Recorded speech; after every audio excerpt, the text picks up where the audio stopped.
நான் நேசபால ஊழியத்துக்கு மறுபடியுமாய் நன்றிகளை தெரிவித்துக் கொள்கிறேன். Q1 ஜனவரி, பிப்ரவரி, மார்ச் 2025 வருடத்துக்குரிய 70,000 ரூபாய் பணம் எங்களுடைய கரத்தில் வந்திருக்கிறது. அதற்கு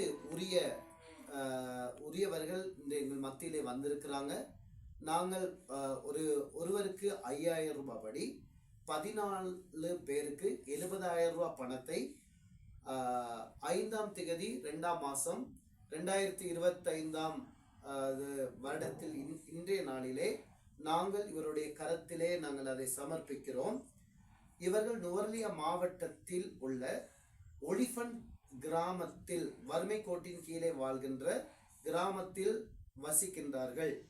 ஆகவே அவர்களுடைய பொருளாதார நிலைமையானது பின்தங்கி காணப்படுகிற படியினால் நேசபால ஊழியத்துக்கூடாக இந்த உதவி திட்டமானது 2022 வருடத்திலிருந்து எங்களுக்கு தொடர்ந்து செய்யப்பட்டு கொண்டு வருவதோடு கூட இந்த வருடத்திலும் அந்த பணமானது எங்களுடைய கரத்தில் வந்திருக்கின்றது.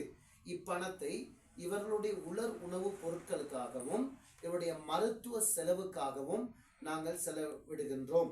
எனவே இந்த பணத்தை எங்களுக்கு அனுப்பின நேசபால ஊழியத்துக்கும் அவர்களுடைய தொண்டர்களுக்கும் நாங்கள் மனமார்ந்த நன்றிகளை நாங்கள் தெரிவித்துக் கொள்கிறோம்.